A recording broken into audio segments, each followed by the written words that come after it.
To northern Syria now, where battles are escalating between al-Qaeda-linked terrorists and militants from other factions.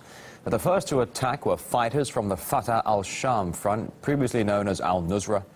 The group issued a statement saying its attacks on opposition groups were to prevent a conspiracy. In response, one of the major rebel groups, Ara al-Sham, said it's ready to fight back. Tensions inside the anti-Assad forces are escalating as various militant factions decide to go head-to-head. Daniel Hawkins explains. The Syrian civil war is a melee of dozens of fronts and factions with different objectives. We hear about the key flashpoints, Al-Bab, Damascus, Aleppo.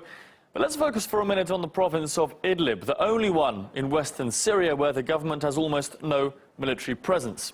As you can see, it's a patchwork of armed groups with fluid allegiances. They can be united one week and at war with each other the next. It's also a microcosm of Syria, to which, following truce agreements, rebels have been transported from all the surrounding areas.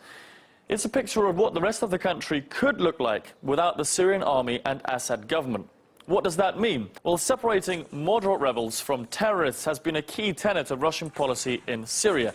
With Assad as a common enemy, there seemed to be some unity among contending factions. But take him out of the equation, and true colours start to emerge. The recent chaos in Idlib has proven just that.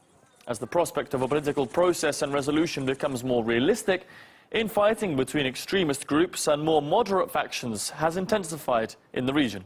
When you look at the conference that just happened in Kazakhstan, and you see, the governments have come together, they were able to essentially speak with one voice, and you compare that to what's going on in Idlib, and you basically have a cacophony of Salafist rebel groups of varying degrees of extremeness who are now fighting each other. The main divide in Idlib seems to be between the al-Qaeda affiliate Nusra there and slightly more moderate groups. And then there are groups that are sort of in between in terms of how moderate they are. I do think that this conference has exacerbated tensions on the ground between the rebel groups. And in a way, this is what Russia has been demanding, is for the more moderate rebels to try to disentangle themselves. A clearer picture is now emerging of which groups really are willing and able to participate in a negotiated solution, and those who put ideology above all else. A natural way of separating the wheat from the chaff. Well, separating so-called moderate rebels from jihadists and militants in Syria has been a problem the old U.S. administration seemed either unable or reluctant to solve.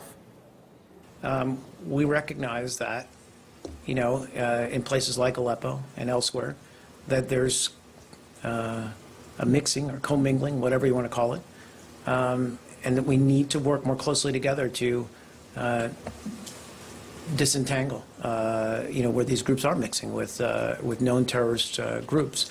These rebel groups have to know that there is no military solution for them, that there is no way that they can win by taking up arms, and this is where the Americans have to come in, because not only must Donald Trump's administration not try to impede this process, but it must start putting pressure on US regional allies by continuing to funnel weapons and money and support to the rebel groups. So this is where the US can come in under Trump. It can choke off this regional support.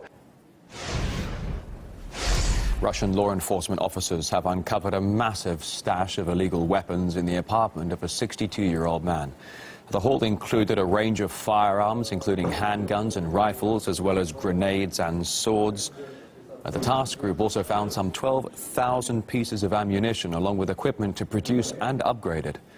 Some of the firearms have been hidden all around the apartment, while others were simply just hanging on the walls. All of the weapons were found to be in working condition. All right, after the break here on RT International, worlds apart.